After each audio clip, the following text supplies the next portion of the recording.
सर्वांना होळीच्या व धुलिवंदनच्या खूप खूप शुभेच्छा. खरं तर होळी रे होळी पुरणाची पोळी म्हटलं होतं ना. खरं तर तीच पुरणपोळी आज बनवली होती आणि आत्ता जायचं होतं आपल्याला होळीला नैवेद्य दाखवण्यासाठी. खरं ताट वगैरे भरून घेतलं होतं आणि होळीला नैवेद्य दाखवण्यासाठी निघाले होते. तुम्हाला म्हटलं होतं ना, फुलंही आणलेली सर्व काही घेऊन नैवेद्य दाखवण्यासाठी चालली होती. तिथे गेल्यानंतर ही बघा अशी होळी तयार केली होती.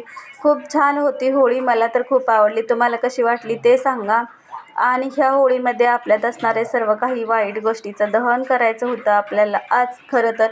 आणि पूजा वगैरे केल्यानंतर हे फेरे मारायचे चालले होते. आणि मराठी महिन्यातील सर्वात शेवटचा सण म्हणजे होळीचा असतो. आता गरम पाण्याला बाय बाय करून थंड पाण्याला हाय हाय करायचा वेळ म्हणजे आता उन्हाळा सुरू होतो आणि मराठी नवीन वर्षही सुरू होतं.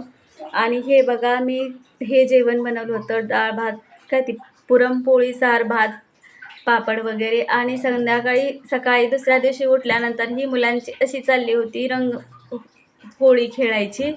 ती पिशव्या वगैरे भरून सर्व काही पिशव्या एकमेकाच्या अंगावर फोडून कलर वगैरे खेळून एवढा सारा पसारा केला होता. सगळ्या चाळीतून घरातून सगळं पाणी आणि सगळ्यांची खेळून झाल्यानंतर दोघांचीही अशी खेळायची चालली होती होळी बघा.